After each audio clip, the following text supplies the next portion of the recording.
नमस्ते। आज कक्षा 8वीं के बसंत पाठ पुस्तक के पाठ 3 का अध्ययन करेंगे। इस पाठ के लेखक का नाम श्री हरिशंकर परसाई है, जिन्होंने बस की यात्रा इस शीर्षक के द्वारा इस पाठ में एक संदेश देने का कार्य किया है। श्री हरिशंकर परसाई जी हिंदी साहित्य के प्रसिद्ध व्यंग्यकार हैं। इन्होंने व्यक्ति और समाज में व्याप्त अनेक प्रकार के ऐसे दोषों का, ऐसी बुराइयों की ओर व्यक्ति और समाज का ध्यान एकत्रित किया है और अपनी लेखनी के द्वारा व्यंग्य के रूप में उन्हें बुराइयों को दूर करने का कार्य किया है। हिंदी साहित्य में व्यंग्य की विधा को सबसे ज़्यादा अच्छा प्रस्तुत करने का कार्य श्री हरिशंकर परसाई जी ने किया है। श्री हरिशंकर परसाई का जन्म 22 अगस्त 1924 को होशंगाबाद में हुआ था और आप अपने जीवन में 18 वर्ष की आयु में ही वन विभाग में कार्य किया। फिर 1942 में आपने अध्यापन कार्य प्रारंभ किया और 1952 तक आप सरकारी सेवा में कार्य करते रहे। फिर 1953 से लेकर 1957 तक आपने प्राइवेट विद्यालयों में स्वतः अध्यापन कार्य किया और 1957 से लेकर के आपने स्वतंत्र लेखनी के रूप में कार्य प्रारंभ किया। अनेक कहानियाँ, उपन्यास और अनेक विधाओं में आपने कार्य किया, विशेष रूप से व्यंग्य के विषय में। तो इस पाठ में भी हम देख रहे हैं कि इन्होंने हमारे जो आजकल की बसें हैं उन बसों में यात्रा करना कितना कठिन है और बस के जो मालिक हैं, चालक हैं, वे कैसी पुरानी बसें रखते हैं, उन बसों के द्वारा यात्रा करना कितना कठिन होता है, इस पे उन्होंने एक बहुत सुंदर व्यंग्य प्रस्तुत किया है और जन सामान्य का ध्यान एकत्रित किया है कि ऐसी जर्जर बसें यात्रियों के लिए कितनी कठिनाई पैदा करती हैं और कभी कभी उनमें यात्रा करना कठिन तो होता ही है और मृत्यु का कारण भी बन जाता है। तो आइए हम इस पाठ का अध्ययन करते हैं।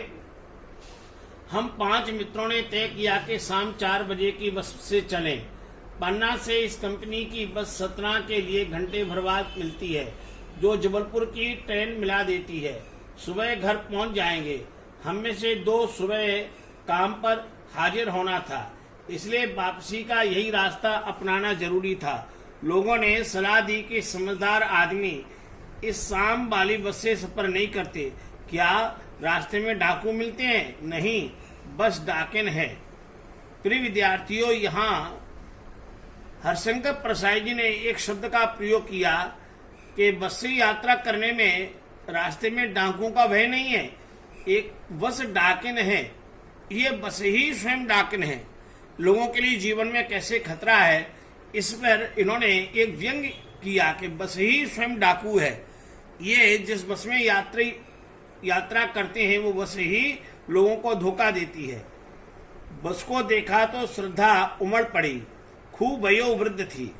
अब कैसा व्यंग्य है, देखो बस कैसी है, बड़ी आयु की है। जैसे वृद्ध व्यक्ति असहाय हो जाता है, चलने फिरने में कठिन हो जाता है, उसे अपना काम करने में मुश्किल होती है, तो बूढ़ा व्यक्ति जैसे असहाय हो जाता है जीवन में, ऐसे ही उन्होंने व्यंग्य किया कि ये खूब वयोवृद्ध थी, बहुत ज्यादा बूढ़ी बस थी, बहुत बुरी हालत में थी, सदियों के अनुभव के निशान लिए हुए थी।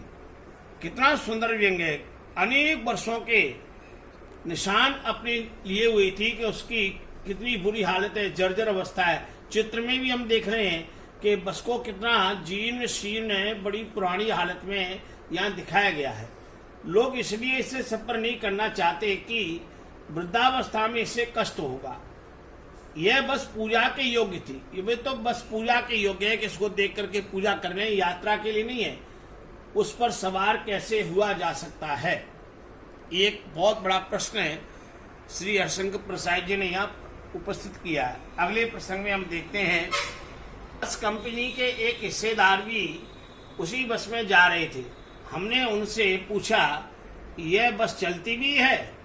वह बोले, चलती क्यों नहीं है जी, अभी चलेगी। हमने कहा, वही तो हम देखना चाहते हैं। अपने आप चलती है ये? हाँ जी। और कैसे चलेगी? अब देखो इन सब वाक्यों में बच्चों कितना व्यंग्य है। क्या ये बस अपने आप चलती है या इसको धक्के लगाने पड़ते हैं? तो ये बस की के जो कंपनी में एक हिस्सेदार मालिक उसी बस में बैठे हैं, उनके साथ शंकर प्रसाद जी ने एक वार्तालाप प्रस्तुत किया है। गजब हो गया, ऐसी बस अपने आप चलती है। हम आगा पीछा करने लगे। डॉक्टर मित्र ने कहा, डरो मत, चलो, बस अनुभवी है, नई नवेली बसों से ज्यादा विश्वसनीय है, हम बेटों की तरह प्यार से गोद में लेकर चलेगी। हम बैठ गए। जो छोड़ने आए थे वे इस तरह देख रहे थे जैसे अंतिम विदा दे रहे हैं। अब उन्होंने कितना बड़ा व्यंग किया है कि बस में जो मित्र उनको छोड़ने के लिए आए थे, उनको ऐसा लग रहा था कि जैसे हम जीवन की अंतिम विदाई ले रहे हैं। उन्हें लगता था कि उस बस में बैठ कर के यात्रा करना अपने जीवन के लिए अंतिम यात्रा होगी। ये उन्होंने चित्र उपस्थित किया और इसके द्वारा हम आगे देखते हैं। उनकी आंखें कह रही थी, आना जाना तो लगा ही रहता है, आया है सो जाएगा। राजा रंग फकीर, राजा भी आए हैं, रंग गरीब भी आए हैं, फकीर भी, साधु भी आए हैं, सबको आना जाना है। आदमी को कूच करने के लिए एक निमित्त चाहिए। आदमी को कूच करना माने मरने के लिए, संसार से जाने के लिए एक निमित्त, एक कारण चाहिए। तो हमें हमारी मौत का कारण ये बसी बन सकती है, ऐसा उन्होंने एक व्यंग किया है। इंजन सचमुच स्टार्ट हो गया, ऐसा जैसे सारी बस ही इंजन है। क्या व्यंग है? ऐसा लग रहा था जैसे सारी बस ही इंजन है, इतनी, अर्थात इंजन से इतनी आवाज आ रही है और हम इंजन के भीतर बैठे हैं। ऐसा लग रहा है जैसे हम इंजन के अंदर ही बैठ गए हों, इतनी बस में से इंजन की आवाज आ रही है। कितना सुंदर है उन्होंने व्यंग किया है इन पुरानी बसों को लेकर। कांच बहुत कम बचे थे, जो बचे थे उनसे हमें बचना था, अर्थात कांच की खिड़कियां जो है वो टूट गई हैं और आधी टूटी हुई है, उनसे बचना नहीं तो वो हमें और नुकसान करेंगी। हम फौरन खिड़की से दूर सरक गए। इंजन चल रहा था, हमें लग रहा था कि हमारी सीट के नीचे इंजन है, ये बैठे हुए हैं, बातचीत कर रहे हैं और एक उंगली का निशान भी है नीचे की ओर। ऐसा लग रहा है जैसे इंजन उनकी सीट के नीचे ही हो और ऐसे इंजन से आवाज आ रही है। बस सचमुच चल पड़ी और हमें लगा कि यह गांधी जी के असहयोग और सविनय अवज्ञा आंदोलन के वक्त अवश्य जमान रही होगी। अब उन्होंने व्यंग किया, गांधी जी ने देश की आज़ादी के लिए जैसे असहयोग आंदोलन और सविनय अवज्ञा आंदोलन चलाए थे और भारत के जनमानस को एकत्रित किया था अंग्रेज सरकार के खिलाफ विद्रोह करने के लिए। तो वो सोच रहे हैं कि उस समय के जमाने में ये बस जमान रही होगी, तब गांधी जी के असहयोग और सविनय अवज्ञा आंदोलन के समय उसे ट्रेनिंग मिल चुकी थी। हर हिस्सा दूसरे से असहयोग कर रहा था, बस का एक हिस्सा दूसरे से असहयोग कर रहा था। पूरी बस सविनय अवज्ञा आंदोलन के दौर से गुजर रही थी। सीट का बॉडी से असहयोग चल रहा था। तभी लगता था सीट बॉडी को छोड़कर आगे निकल गई है। कितना अच्छा व्यंग्य, ऐसा लग रहा है कि सीट बॉडी को छोड़ करके आगे निकल गई है। कभी लगता कि सीट को छोड़कर बॉडी आगे भागी जा रही है। 8-10 मील चलने पर सारे भेदभाव मिट गए। यह समझ में नहीं आता था कि सीट पर हम बैठे हैं या सीट हम पर बैठी है। यह व्यंग्य है। इतनी बुरी हालत है कि ऐसा लग रहा है कि सीट पर हम बैठे हैं या सीट हम पर बैठी है। एकाएक बस रुक गई। मालूम हुआ कि पेट्रोल की टंकी में छेद हो गया है। क्या व्यंग्य है कि ऐसा लग रहा है कि पेट्रोल की टंकी में ही छेद हो गया है। ड्राइवर ने बाल्टी में पेट्रोल निकालकर उसे बगल में रखा और नदी डालकर इंजन में भेजने लगा। अब मैं उम्मीद कर रहा था कि थोड़ी देर बाद बस कंपनी के हिस्सेदार इंजन को निकालकर गोद में रख लेंगे और उस नली से पेट्रोल पिलाएंगे, जैसे माँ बच्चे के मुंह में दूध की शीशी लगाती है। कितना सुंदर उन्होंने व्यंग किया बच्चों, और उसकी कैसे उपमा दी, जैसे माँ बच्चे के मुंह में दूध की शीशी लगाती है। हम लोग जब छोटे थे तो माँ दूध पिलाते इसमें बोतल में से पिलाती थी, ऐसे ही लग रहा है कि बस को जो पेट्रोल है वो भी पाइप के द्वारा पिलाया जाएगा। बस की रफ्तार अब 15-20 मील हो गई थी। मुझे उसके किसी हिस्से पर भरोसा नहीं था। ब्रेक फेल हो सकता है, स्टीयरिंग टूट सकता है। प्रकृति के दृश्य बहुत लुभावने थे। दोनों तरफ हरे भरे पेड़ थे जिन पर पक्षी बैठे थे। मैं हर पेड़ को अपना दुश्मन समझ रहा था। जो भी पेड़ आता डर लगता कि इससे बस टकराएगी। वह निकल जाता तो दूसरे पेड़ का इंतजार करता। झील दिखती तो सोचता कि इसमें बस गोता लगा जाएगी। बच्चों, यहाँ पर लेखक ने कितना व्यंग किया है कि बस की हालत कैसी है कि उसके ब्रेक फेल हो सकती है, स्टीयरिंग टूट सकती है। प्रकृति के दृश्य उन्होंने दिखा रहे हैं कि एक एक पेड़ आता है तो पेड़ को जब देखते हैं तो ऐसा लगता है कि इस पेड़ से ये बस टकरा न जाए, तो ये उन्हें डर लगता है। फिर उनको साथ में ये भी लग रहा है कोई सड़क के किनारे छोटा सा सरोवर, झील आती है या बस इसमें गिर न जाए, ये दृश्य है। एकाएक फिर बस रुकी। ड्राइवर ने तरह तरह की तरकीबें की पर वह चली नहीं। सविनय अवज्ञा आंदोलन शुरू हो गया था। कंपनी के हिस्सेदार कह रहे थे, बस तो फर्स्ट क्लास है जी, यह तो